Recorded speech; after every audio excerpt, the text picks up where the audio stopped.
자, 우리가 오전에 말씀 제목이 무엇이었죠? 그 이름 임마누엘입니다.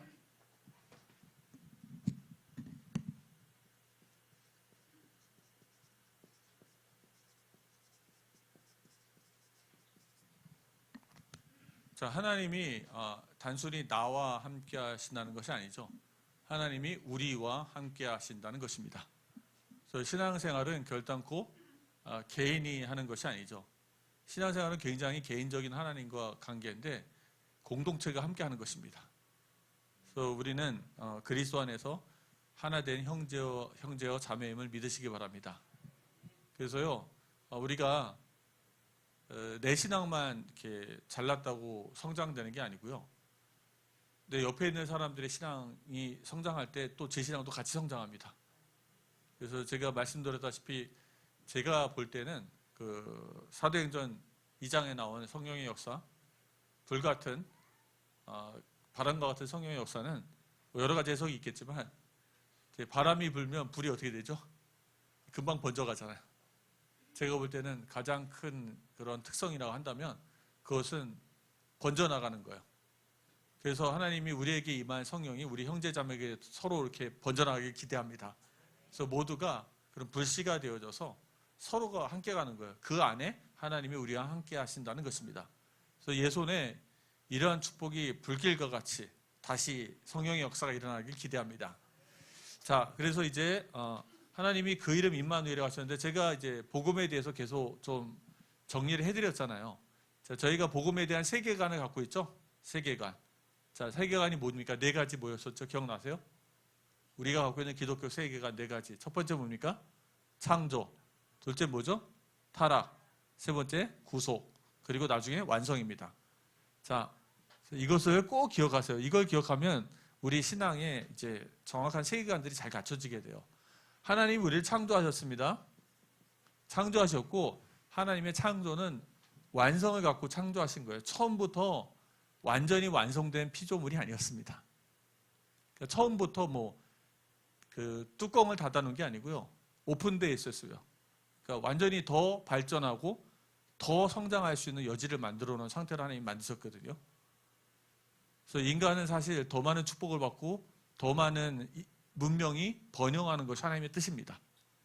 더 이렇게 번영하는 게 하나님의 뜻이 맞아요. 그런데 이제 하나님은 창조하셔서 목표로 완성을 두고 있는데 그 완성의 목표는 무엇입니까?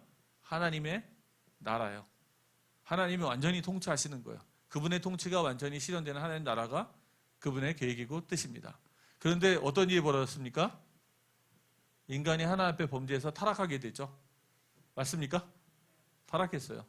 타락한 뒤로 어디로 갑니까? 타락한 뒤로 결과는 지옥에 갑니다.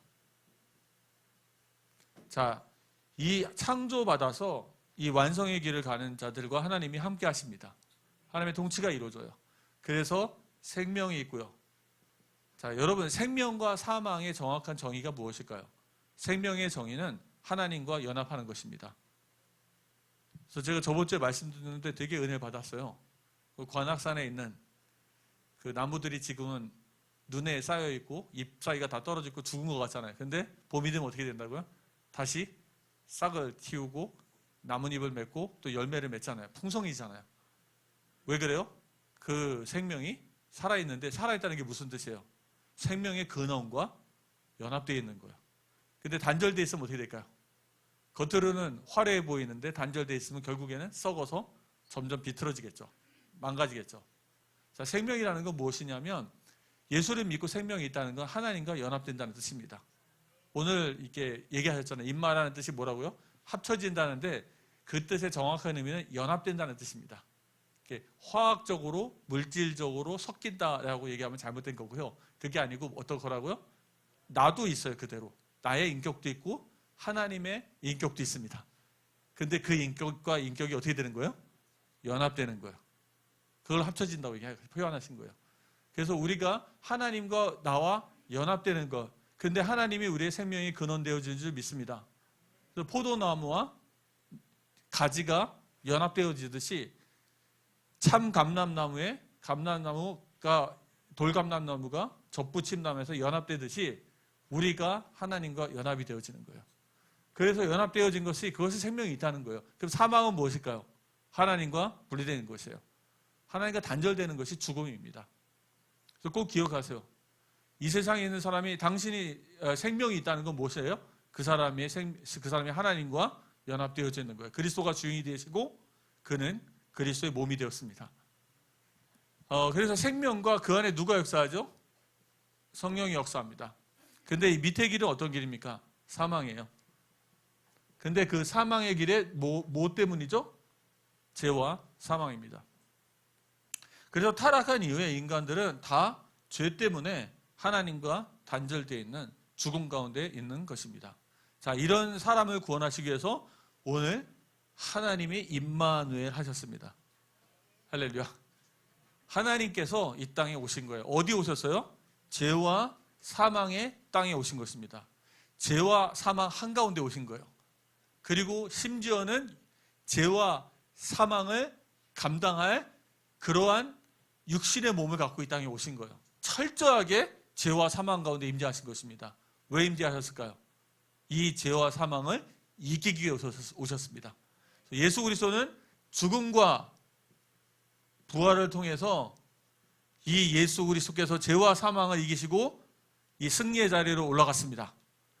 예수 그리스도는 이 땅에 오셔서 우리와 같이 똑같이 죄와 사망 가운데 고통당하시고 그 비참함에 머무르시다가 죽음과 십자가의 죽음과 부활을 통해서 죄와 사망을 승리하셨습니다. 너무 감사한 거예요. 특히 제가 묵상하면서 뭘 생각했냐면 그냥 부활이 단순히 사망을 이긴 게 아니었고요. 죄악도 이겼습니다. 왜냐? 예수님은 죄를 지신 적이 없어요. 그렇기 때문에 사망을 이기셨습니다. 그분은 죄를 진 적이 없기 때문에 사망을 이길 수 있었던 거예요. 그래서 예수님의 죽음과 부활은 바로 죄와 사망의 권세를 다 깨뜨리신 것입니다. 자, 이제는 무엇만 남았을까요? 이것을 회개하고 믿음으로 받아들이시기 바랍니다.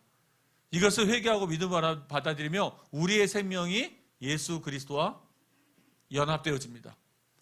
그래서 우리 그 생명이 예수 그리스도와 연합이 되어져서 우리도 예수 그리스도와 함께 죄와 사망의 법을 이기게 될 줄 믿습니다. 우리도 죄와 사망을 이기는 거예요. 죄를 이길 수 있습니다. 그리스도와 연합된 자는. 그리고 결국에는 죽음을 이기고 부활하게 될 줄 믿습니다. 그래서 우리가 가는 길은 생명과 성령의 길을 가면서 결국은 우리는 하나님 나라를, 하나님의 통치가 완성되는 나라를 함께 완성해 가는 것입니다. 자, 기독교인의 세계관이라면 뭐라고요? 창조, 타락, 이걸 뭐라 그러죠? 구속. 그 다음에 마지막이 뭐예요? 완성입니다. 자, 다시 한번 외워볼까요? 뭐라고요? 기독교인의 세계관? 창조, 타락, 구속, 완성입니다. 자, 구원받은 사람은 이 위의 길을 가시기 바랍니다. 더 이상 우리는 죄와 사망의 길을 가기 싫어하죠. 미워합니다. 그래서 오늘 그 말씀을 드리면서 이 임마누엘, 하나님이 우리 가운데 딱 임재하시는데요. 어떤 상태로 임재하신 거예요? 완전히 그 인간이 되신 거예요. 그리고 말구유에 탄생하십니다. 죄와 사망의 상태로 그대로 임하신 것입니다. 그래서 그 이 복음이 임하였을 때 이것을 누가 받아들였죠? 두 인물이 받아들였습니다. 오늘 두 인물 누구죠? 첫 번째는 마리아가 먼저 받아들였죠. 마리아가 먼저 받아들입니다. 두 번째 누구죠? 요셉이 받아들입니다. 근데 사실은 모두가 받아들이기 굉장히 어려운 부분이었어요. 이제 저도 이렇게 곰곰이 생각해 보니까 네 집인 줄 알고요. 그때 뭐 지금 같으면 한번 의심 삼아서 뭡니까? 그 친자 검사, 뭐 유전자 검사를 할 수도 있겠지만 그게 참 받아들이기 어려운 부분이고 또 그때는 받아들였어도 평생 살면서 자꾸 생각이 날 거 아니에요. 그리고 예수님이 생긴 게 만약에 자기랑 비슷하지 않으면 왜 아빠들은 딱 보면 비슷한지 안 비슷한지 나오잖아요. 이게 받아들이기 힘든 건데 그냥 하나님의 말씀에 순종했습니다. 순종하는 자에게 구원의 축복이 있는 줄 믿습니다. 그래서 하나님께서 이번 주에도 저희 하나님 모든 성도들에게 주신 말씀인데 하나님 말씀에 순종하시면 하나님이 함께 계신 임마누엘이 사실로 체험되어질 줄 믿습니다. 그래서 이번 주 하나님 그 말씀 주셨고요. 오늘은 저희가 이제 전도에 대한 얘기를 하는데요. 제가 간단하게 쓴 교재가 있습니다. 한번 보겠습니다. 못 받으셨나요? 뒤에 있습니다. 뒤에 좀 나눠주세요.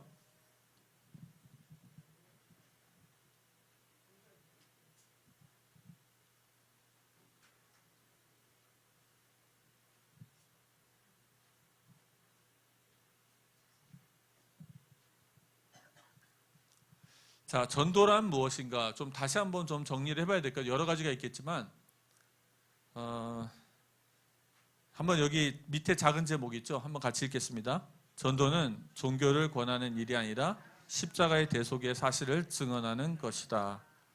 자, 고린도전서 1장 21에서 24절입니다. 함께 보겠습니다.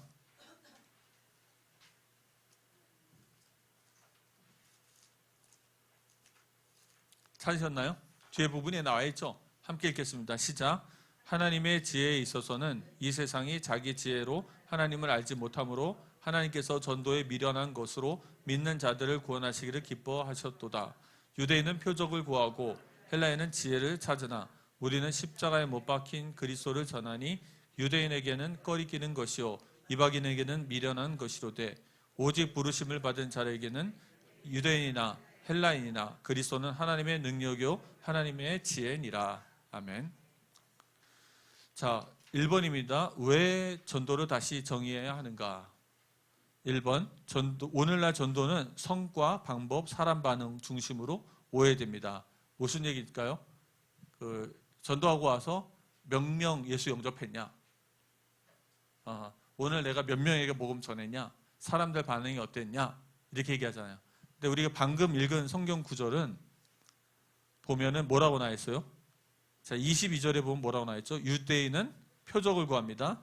헬라인은 지혜를 찾습니다. 자, 이것에 다 맞춰서 전도할 수 있을까요? 표적을 구하니까 표적을 줍니까?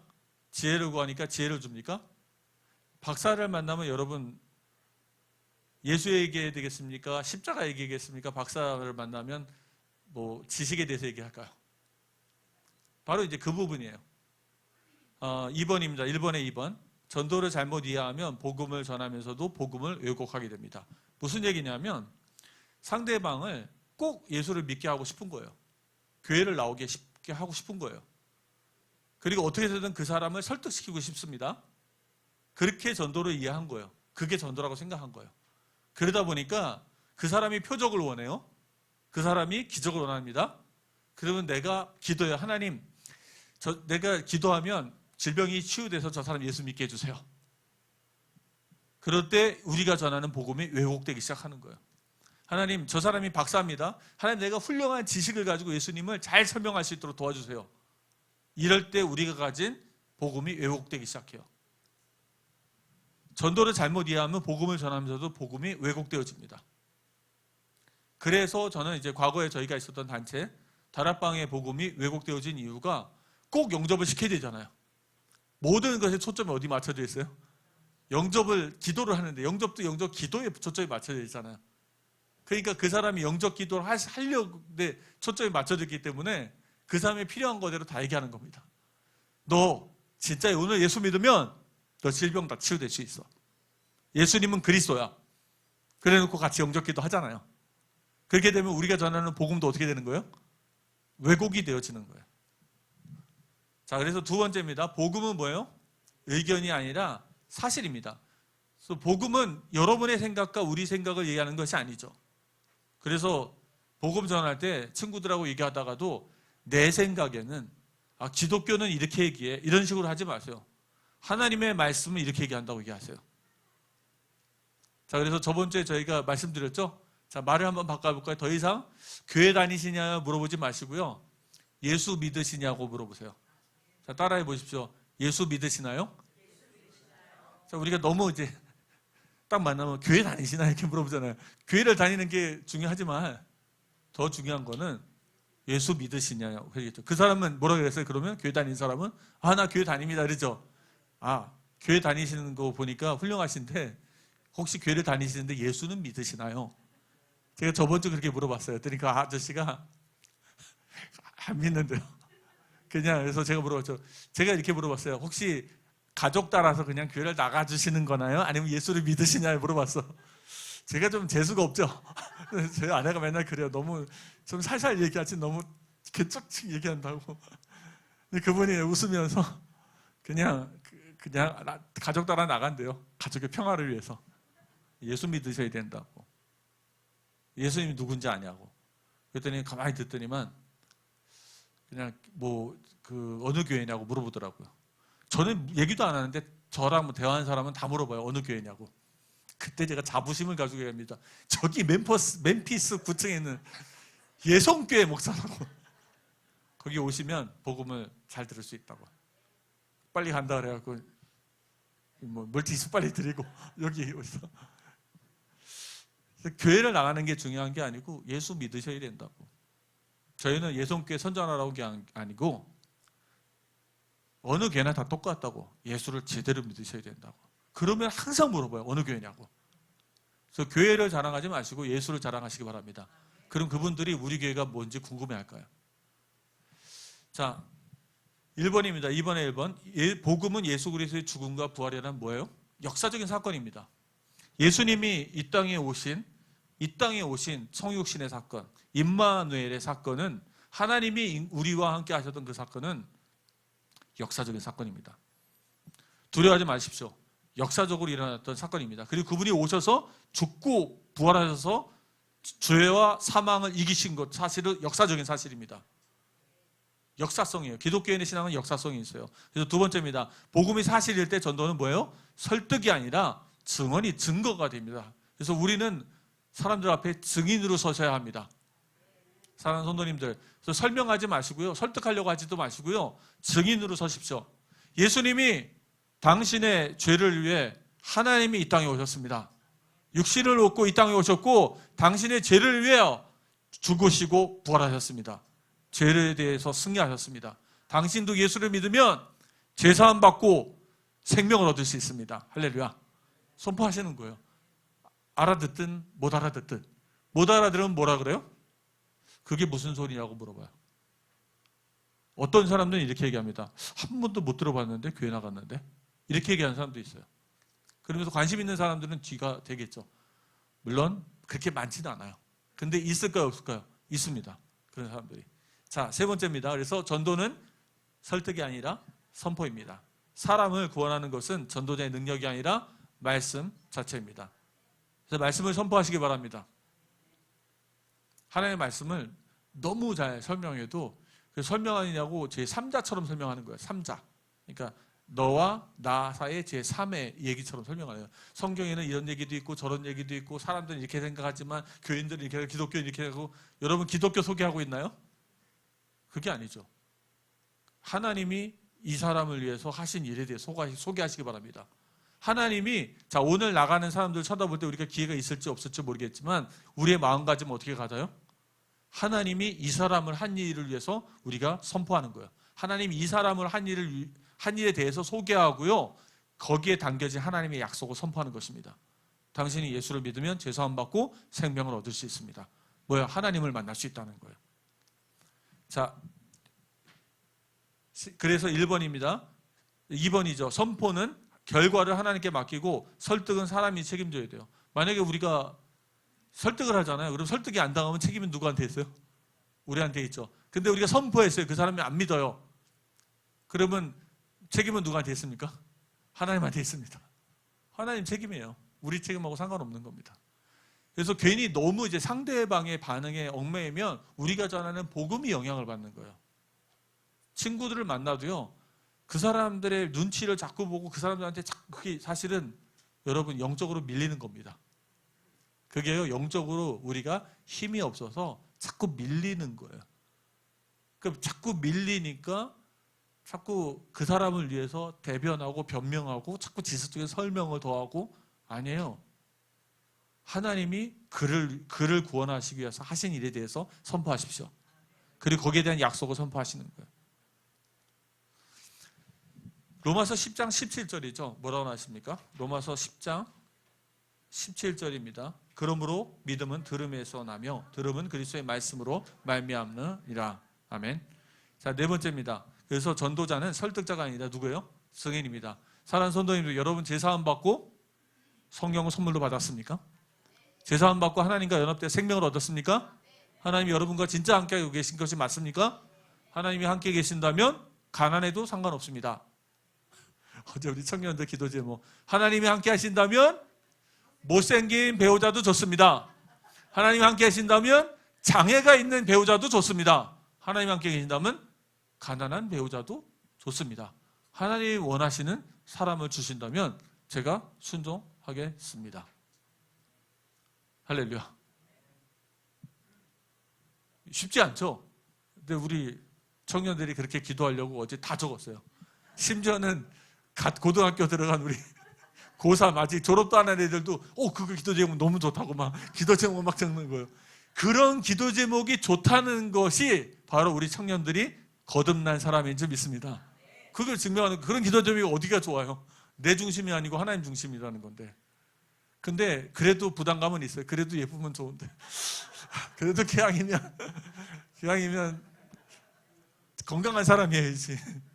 부모님들도 가슴 떨리죠, 심장. 그죠? 여러분 자녀가 그런 사람 만날 거 생각하니까 심장 떨리지 않아요? 근데 그 제목은 맞잖아요. 근데 우리는 심장이 막 떨려요. 근데 하나님이 함께 하시는 사람은 아무 문제가 되지 않아요. 그래서 그게 빌립보서 4장 13절이죠. 내게 능력 주시는 자 안에서 내가 무엇든지 할 수 있다는 게 그 뜻이죠. 자, 우리 그래서 1번입니다. 4번의 1번. 증인은 반응을 만들 필요가 없습니다. 반응이라는 게 이제 상대방의 반응을 내가 만들어내고 이끌어내려고 할 필요도 없고요. 그냥 본 사실을 전하기만 하면 됩니다. 핵심 증언은 뭐예요? 십자가의 대속과 부활입니다. 예수님의 죽으심과 예수님의 부활입니다. 또 오늘 성탄절이니까 더 정확하게 얘기하려면 그분이 육신이 되신 임마누엘의 사건입니다. 이것을 나가서 증거하세요. 임마누엘의 사건, 그분이 육신을 입고 이 땅에 오신 거예요. 하나님이. 그래서 죽고 부활하셨습니다. 예수 그리스도는 살아계십니다. 이분은 역사적 인물입니다. 이분에 대해서 선포하는 거예요. 그게 우리가 좀 부족한 거랑 무슨 상관이 있어요? 나는 부족하지만 예수 그리스도는 참 하나님이요 완벽하신 분이십니다. 그게 나랑 무슨 상관이에요? 나는 이혼도 하고 나는 상처도 받고 나는 가난하지만 예수 그리스도는 이 땅에 오신 살아계신 하나님이시오. 성육신하신 임마누엘 하나님이시고 죽음과 부활을 통해 죄와 사망의 권세를 꺾으신 전능자 하나님이십니다. 당신이 예수를 믿으면 당신도 구원을 얻을 수 있습니다. 선포하는 거잖아요. 나랑 무슨 상관이에요? 내가 좀 얼굴은 못생겼어도 무슨 상관이에요? 아무 상관이 없죠. 자, 5번째입니다. 전도의 실패는 뭐예요? 다른 걸 말하는 거예요. 죄도 빼고요, 회개도 빼고 십자가도 빼버려요. 왜냐? 상대방 눈치를 보니까 싫어하는 것 같아. 불편해하는 것 같으니까 다 빼버립니다. 그리고 상대방을 피해자로 만듭니다. 그렇지, 하나님 떠나서 너가 고통당하고 있고 어려움 당하고 있고 마귀로 해서 어려움 당하고 있고, 그래서 하나님이 너를 너무 사랑하셔서 너를 어렵게 하기 싫어서 너를 위해서 예수님 돌아가시게 하시고 너를 사단을 결박시키고 너를 사단의 손에서 건져내 주셔서 예수 믿으면 하나님 자녀 되고. 할렐루야. 이제 아멘 안 하시죠? 안 속죠? 뭐예요? 사람을 피해자로 얘기하는 거잖아요. 죄도 빼고 회개도 빼고 십자가도 다 빼버립니다. 그러면 우리가 말하는 건 다른 걸 말하고 있는 거예요. 그 사람들이 예수를 영접 기도를 해도요, 그건 구원이 아니라 종교적인 반응에 불과합니다. 사랑하는 성도님들, 마지막 한번 우리 파란 글씨 한번 읽어볼까요? 전도자의 책임은 하나님이 행하신 구속의 사실을 사실대로 말하는 것. 자, 우리는 이제는 하나님이 우리에게 행하신 일을 선포하시기 바랍니다. 거기에 대한 약속도 선포하세요. 그게 전도입니다. 그래서 우리가 믿음을 가지고 이 전도자의 삶을 사는 우리 모든 예수님의 성도들 되시기 바랍니다.